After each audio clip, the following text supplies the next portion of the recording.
My house has been in my family for generations. It's an 80 by 100-foot monstrosity with more windows than I can count. My family has always had a strict no-maid policy, so I clean everything myself. But I don't really mind.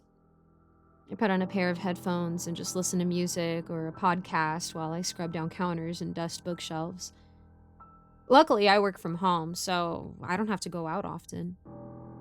I live in rural Pennsylvania, making online websites for startup companies and whatnot. Nothing crazy.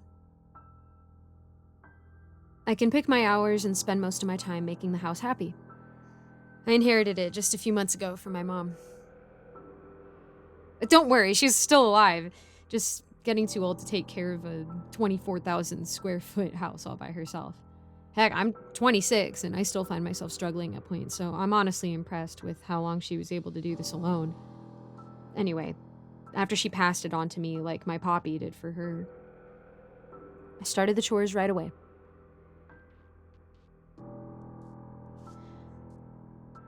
I didn't need a list or anything. I visited my poppy a lot when I was little and my mom when I got older, watching them do the chores.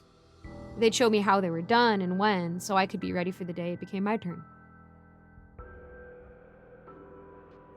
So far, everything had been running pretty smoothly. I get a box of mice on Saturday. Sunday, I clean the first floor. Monday, the second. Tuesday, I work on my computer. Wednesday, the third. Thursday, I rest. And of course, I feed and care for the mice throughout the week. Friday is probably the hardest day, honestly. On Friday mornings, the walls will be really hot to the touch and I'll have to wear closed-toed shoes all day to avoid burning my feet. Sometimes the walls will even take on a fleshy-like texture. It reminds me of skin if skin didn't grow with the body, instead pulled tight right on the precipice of tearing. It will also pulse every couple of seconds. The pulses aren't like a heartbeat, though, more like repeating contractions, if you can picture that. I imagine it's a bit like what a womb looks like when it goes into labor. Still, the worst part about Fridays by far is when I have to use the restroom anytime between the later hours of 3 and 6:30 p.m. I'll walk into one of the hundreds of bathrooms in the mansion to take care of things, only to be greeted by row after row of eyes of all different shapes and colors staring at me. Some are obviously human, but others look more like the eyes of goats, dogs, cats, or horses, depending on the month. They'll all blink at different times, so I know there's always at least a couple still looking at me at every moment. It scared the crap out of me when I was a kid, but I've grown used to the sight since then. And now I just find it sort of humiliating. I try to go to the bathroom at the closest gas station 2 miles out if I can help it, but when it's an emergency, I'll just suck it up and go in the house. The way those eyes all stare at me, it's like they're judging me. Might be only one step below public shaming. 7 p.m. is the most important time of the day on Fridays. I'll usually try to eat an early dinner or make it a cheat day to avoid anything conflicting with meeting the time frame. At 6:45 p.m., I go to my bedroom to get the box of mice. There's usually about 15 to 20 in there, most of them being field mice. And I swear, it's like they know what's going to happen when I pick up the box.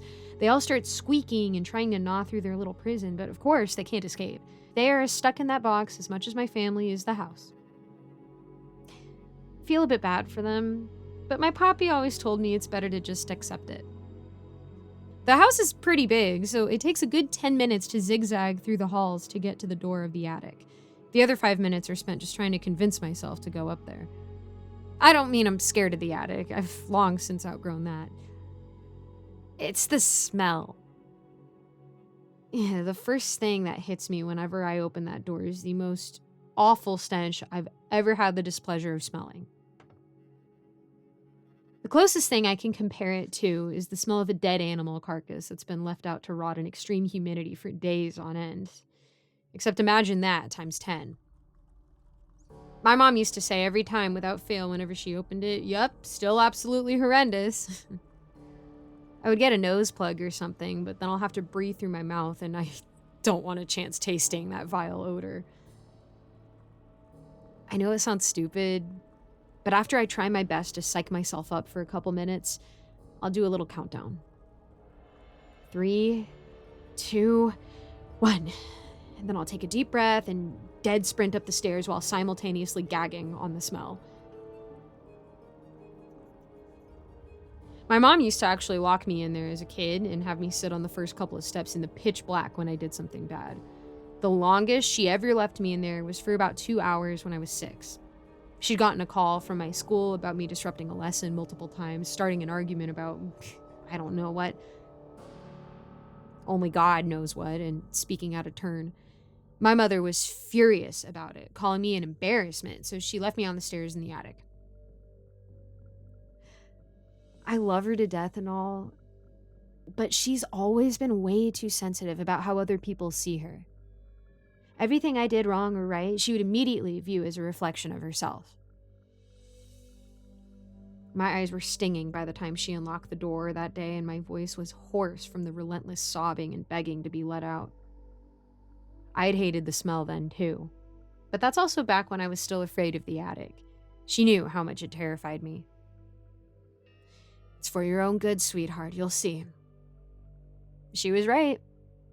What she really did was just her way of getting me used to what would one day be my everyday Friday night. Anyway, as I was saying, I'll dead sprint up the stairs. There are quite a number of stairs to the attic, so it's no short run. My poppy says he won all those medals in running because of constantly running up and down the attic stairs. It's certainly a workout. They don't spiral or anything, thank God. They just go straight up. There's no light switch for the stairs, so I either use a flashlight or the flashlight feature on my phone to see where I'm going. Thankfully, at the very top of the flight, there is a switch on the wall for the room, and when I turn it on, I'm always greeted by a relatively bare room, aside from a few trash bags stuffed in the corner and, of course, the huge fat pair of dark red lips that sit right where a fireplace should be. The lips are typically chapped and cracked, probably dry from the humidity of the attic, about 8 feet tall and 12 feet in width, nearly reaching the ceiling and crushing the walls on either side of them. On the floor below the lips and through most of the attic are sticky, wet fluids that make a gross, squelching noise against my shoes whenever I take a step. The liquid all coming from the lips is persistent drooling and spitting. When they sense my presence, the lips will excitedly start to smack together and pant, drooling a flood worth of more spit onto the ground around me. I'll slowly approach, the lips getting more and more excited the closer I get. The spit from their blubbering of joy will sometimes even hit me in the face, and I'll have to try my best to wipe away the big gooey glob of mucus from my eyes and mouth without throwing up. It's always warm, almost hot, and putrid. The terrible smell that fills the attic, obviously, coming from their mouth. When I'm within arm's reach of the lips, I'll stick my hand out. The lips will then open only slightly to reveal their mouth. They don't have any teeth, just gums, but the nerves that would be in a tooth remain, hanging down and wiggling a little from the gaping holes in their mouth. The tongue will slither out, long and wet, and taste my hand, lapping at it like a dog, if a dog's tongue was bigger than a human body. That's how they make sure it's me. They have no eyes up here, so they rely on their taste buds for clarification. Once they have fully lathered my hand in their saliva, they will give out a pleasured cry. It sounds kind of like a fox's cry, but deeper and wetter. That's my sign to open the box full of mice, who are by that point freaking out. The lips will open their mouth fully, revealing the gaping maw of darkness that awaits at the back of their throat, the drool still dripping out. Without hesitation, I'll unceremoniously dump all of the squeaking, crying mice into their mouth, the little creatures pathetically getting stuck in the globs of mucus in the lips' mouth, rendering them unable to free themselves from the warm, damp cavern that is soon to be their grave. Once all the mice are writhing on their tongue, the lips will smack shut before a resounding gulp runs through the house, shaking it a bit, signifying that they have swallowed their meal. They will usually lick their lips excessively after that, as if searching for any mouse that they missed, before settling down to what I presume is digest. When that's all over, I'll turn around and leave, running back down the stairs and shutting the door behind me, always relieved to be drinking back in fresh, clean air. By the next morning, the house is pretty much back to normal. The walls are cool to the touch again, the floor isn't a furnace, and my bathrooms don't have peeping toms lining the tiles. At 4 p.m. on Saturday, I'll get the next delivery of mice. And then my week starts again. It's not all too bad.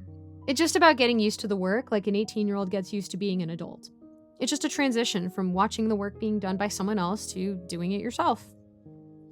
Really, the only trouble I find happening repeatedly is when the mice don't get delivered on time due to weather, or there's a package mix-up, or whatever else.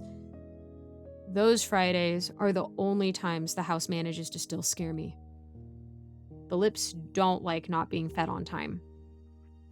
But I won't bore you with my complaining unless you really want to hear about it. I don't want to give off the impression that I'm not thankful for my house or that my job is harder than some people out there who probably really struggle.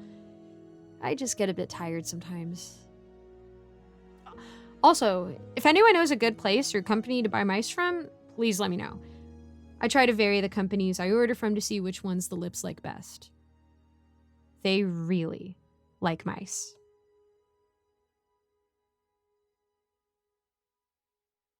Thank you so much for listening to my narration of this wonderful story. Don't forget to support the author, which I have linked in the description, as well as the original story. And I just want to give a quick shout out to my patrons, Scott, Old Penguin, Ellie Hutmeyer, Mr. Sankofa, Austin My Love, Rinku Star, William Hartley, Cupcake Hips, Alonzo, Icy Narrates, Jesse Hartley, Eric Cifuentes, Lawrence Wallen, and Melissa Perez. I also try to link a different charity or a different cause every month and maybe a little more. So don't forget to check out the description to support the author of the story you just listened to and to maybe help somebody else out, even if it's just $1. As always, if you guys have a prayer request, please let me know in the comments. Shoot me a message on Discord. I would love to know how I can be praying for you. Thank you guys so much. God bless, and I'll see you in the next video.